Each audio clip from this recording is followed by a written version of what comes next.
ତୁ ବୋଲି କହୁଛୁ ଝିଅ। ସଂସାର ଭିତରେ ଘର କରିଥିଲେ ପଥର ପଡ଼ିଲେ ସହି। ତେଣୁ ସଂସାର ଭିତରେ ସ୍ୱାମୀ ସ୍ତ୍ରୀ ଭିତରେ ସବୁବେଳେ ଗଣ୍ଡଗୋଳ ଥାଏ, ତାର ସମାଧାନ ବାଟ ଥାଏ। ଝିଅ, ଗୋଟେ ଝିଅ ବାହା ହେଇଗଲା ପରେ ତା ସବାରି ବାପ ଘରୁ ଉଠିଥାଏ, କିନ୍ତୁ ତା କୁକେଇ ତା ଶାଶୁ ଘରୁ ଉଠିଥାଏ। ଝିଅ ଶୁଣ, ମୁଁ ଆଉ ତମ ସାଙ୍ଗେ ରହିପାରିବିନି। କାହିଁକି ନା ମୁଁ ସବୁଦିନ ଏଇ ଝଗଡା ଝାଟି ଦେଖି ଦେଖି ମୋ ମୁଣ୍ଡ ଖରାପ ହେଇଗଲାଣି। ତମକୁ କଣ ଲାଗୁଛି ମୁଁ କଣ ତମ ସାଙ୍ଗେ ରହିବାକୁ ଚାହୁଁଛି? ଆରେ ମୁଁ ବି ତମ ସାଙ୍ଗେ ରହିବାକୁ ଚାହୁଁନି। ଆରେ ତମକୁ ଯଦି ମତେ ଆଉ ମୋ ଘରକୁ ଭଲ ନ ଲାଗୁଛି ତାହେଲେ କଣ ପାଇଁ ରହିଛ? ମତେ ଆଉ ମୋ ଘରକୁ ଛାଡି ଦେଇକି ପଳଉନ। ଏଠି କଣ ପାଇଁ ରହିଛ? ଓ, ତମେ ମନେ ମନେ ଭାବୁଛ ମୁଁ ଏ ଘରେ ରହିକି ଖୁସିରେ ଅଛି। ମୁଁ ବି ଏ ଘରେ ରହିବାକୁ ଚାହୁଁନି। ମୋର ସବୁଠୁ ବଡ ଭୁଲ ମୁଁ ଏ ଘରକୁ ଛାଡିକି ଯିବା କଥା। ତାଠୁ ବଡ ଭୁଲ ମୁଁ ତମକୁ ବିବାହ ହେବାଟା। ତମକୁ ବାହା ହେଇକି ମୁଁ ଆଜି ପସ୍ତଉଛି। କହିଲ ମତେ ବାହା ହେଇକି ତମର ବଡ ଭୁଲ? ତମେ ପସ୍ତଉଛ? ଆରେ ତମେ ପସ୍ତଉଛ ନା ମୁଁ ପସ୍ତଉଛି? ଆରେ ତମେ ପସ୍ତଉନ, ମୁଁ ତମକୁ ବାହା ହେଇକି ମୁଁ ପସ୍ତଉଛି ଆଜି। ଆରେ ତମେ ମତେ ବାହା ହେଇକି ନା ମୋ ମୁଣ୍ଡ ଉପରେ ତାଣ୍ଡବ କରୁଛ, ତାଣ୍ଡବ। ବୁଝିପାରିଲ ତ? ଆରେ ତମରି ଯୋଗୁ ମୁଁ ଶାନ୍ତିରେ ଯୋଡେ ଖାଇ ପାରୁନି, ଆରେ ଶାନ୍ତିରେ ଟିକେ ଶୋଇ ପାରୁନି, ଆଉ ଶାନ୍ତିରେ କୁଆଡେ ଯାଇ ପାରୁନି। ଯିବାର ଅଛି ଚୁପଚାପ ପଳ। କାହିଁକି ନା ଏଇ ଘର ହଉଛି ମୋର। ମୋ ପଇସାରେ ଘର ହେଇଛି, ଆଉ ଏ ଘର ଚଳୁଛି ମୋ ପଇସାରେ। ଯଦି ଇଚ୍ଛା ଅଛି ଯିବାର ତାହେଲେ ଚୁପଚାପ ଏ ଘରୁ ପଳ। ଠିକ ଅଛି, ମୁଁ ବି ଏ ଘରେ ରହିବାକୁ ଚାହୁଁନି। ମୁଁ ଏ ଘର ଛାଡିକି ମୁଁ ଚାଲି ଯାଉଛି। ଠିକ ଅଛି, ଯଦି ଏଇ ଘରେ ରହିବାର ନାହିଁ ଚୁପଚାପ ପଳ। ଏଠି ରହିବା ଦରକାର ନାହିଁ। ଆଉ ଗୋଟେ କଥା ମନେ ରଖ, ମୁଁ ଅଫିସରୁ ଆସିଲା ବେଳକୁ ଯେମିତି ତମ ମୁହଁ ନ ଦେଖେ। ବୁଝିପାରିଲ ତ?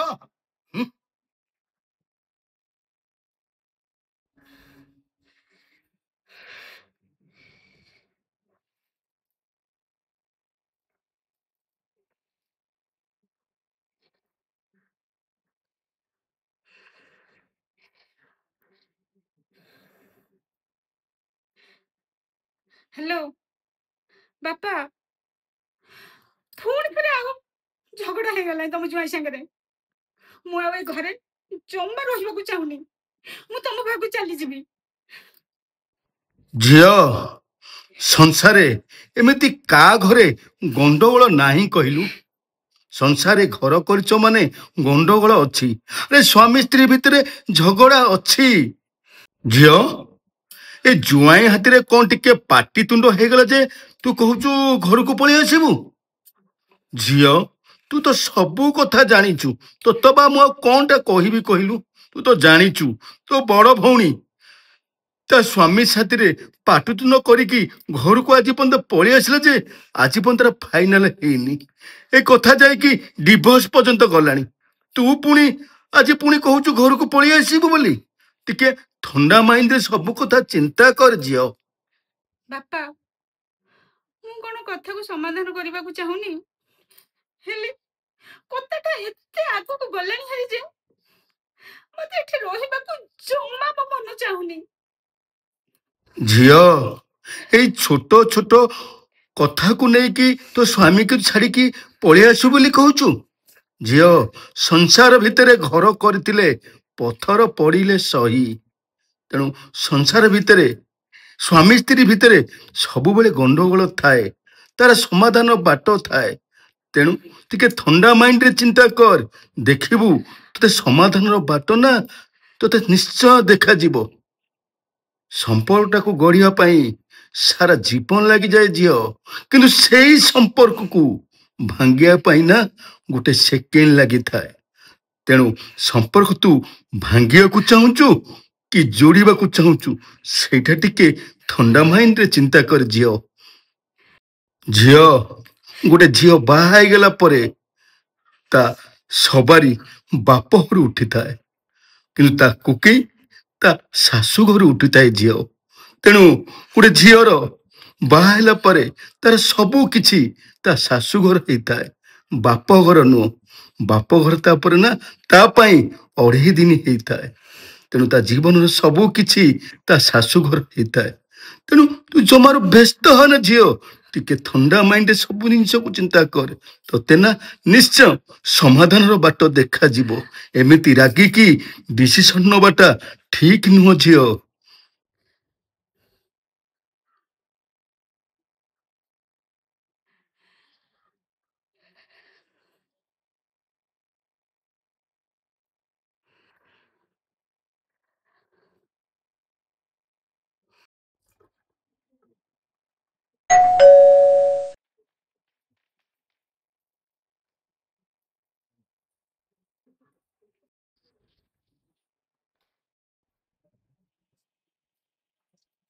ଆରେ ତମେ ଆସିଗଲ?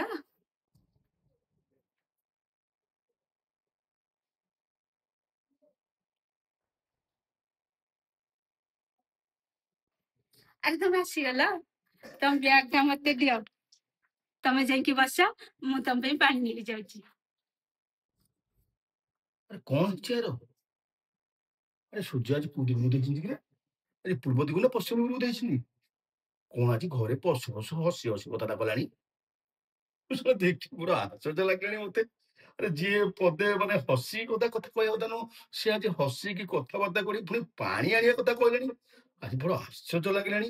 ଆଜି କଣ ଆଜି ହେଇଛି କେଜାଣି? ହଉ ଚାଲ ଯିବା ଦେଖିବା କଣ ହେଇଛି ଘରେ ଆଉ।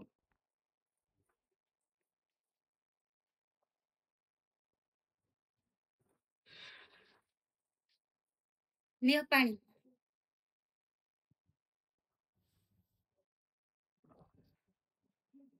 ଆଜି ତମ ଦିନଟା କେମିତି କଟିଲା? ଦିନଟା ନା ଆଜି ବହୁତ ଭଲରେ କଟିଲା। ଏ ଟିକେ କଥା କଣ କି, ସକାଳ ନା ରାଗିକିନା ତମକୁ ୟାର ସବୁ କେତେ କଣ କହିଦେଇଛି। ପ୍ଲିଜ କଥାକୁ ଧରିବନି ପ୍ଲିଜ। ରାଗରେ କଣ ୟାର ସବୁ କହିଦେଇଛି, ତମେ ତ ସେମିତି କଥା କହିଲ, ଆଉ ସେଇଥିପାଇଁ ମୁଁ ରାଗିଗଲି, ତମକୁ ୟାର ସବୁ କେତେ କଣ କହିଦେଲି। ପ୍ଲିଜ ମୋ କଥାକୁ ଧରିବନି ପ୍ଲିଜ। ଆରେ ତମେ କାହିଁ ମତେ ଭୁଲ ମାଗୁଛ? ମୁଁ ତ ତମକୁ ରାଗରେ କେତେ କଣ କହିଦେଇଛି। ମୋର ଭୁଲ ହେଇଯାଇଛି, ସରି। କାନ କାହିଁ ଧରୁଛ? ନାଇଁ କାନ ଧରନି ପ୍ଲିଜ। ଆରେ ଭୁଲ କଣ ତମେ କଣ ଏକା କରିଛ? ଭୁଲ ବି ମୁଁ କରିଛି, ଭୁଲ ଆମେ ଦି ଜଣଙ୍କ କରିଛେ। ଆଉ ସେଥିପାଇଁ ତମେ କାନ କଣ ଧରିବା ଦରକାର କହିଲ?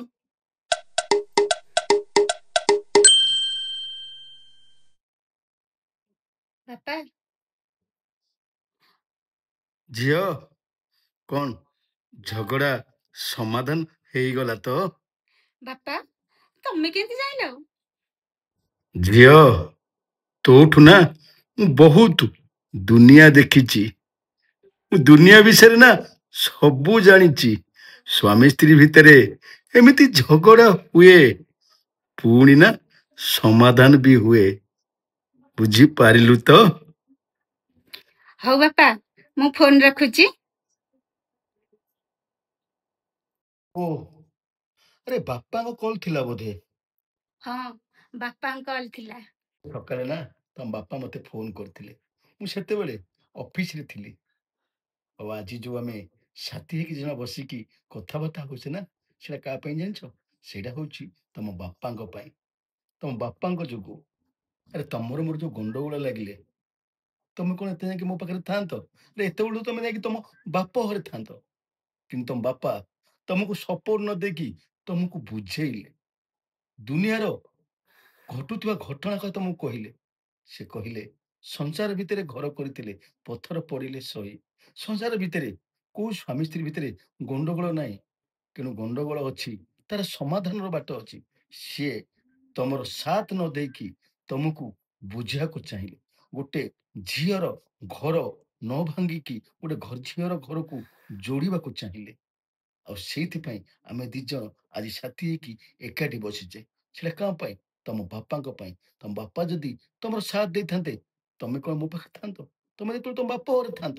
କିନ୍ତୁ ସେଇ ବାପା ଆଜି ଗୋଟେ ଝିଅର ଘରକୁ ଭାଙ୍ଗିବା ବଦଳରେ ଗୋଟେ ଝିଅର ଘରକୁ ନା ଯୋଡ଼ି ଦେଲେ। ତମ ବାପା ତମକୁ ଯେମିତି ସପୋର୍ଟ ନ ଦେଇକି ତମକୁ ବୁଝିବାକୁ ଚାହିଁଲେ, ତମ ଘରଟାକୁ ସଜାଡ଼ିବାକୁ ଚାହିଁଲେ, ସେମିତି ମୁଁ ସମସ୍ତ ମା ମାନଙ୍କୁ ଅନୁରୋଧ କରୁଛି, ସେମାନେ ତାଙ୍କ ଝିଅକୁ ସପୋର୍ଟ ନ କରିକି ତାଙ୍କୁ ବୁଝିବାକୁ ଚେଷ୍ଟା କରନ୍ତୁ।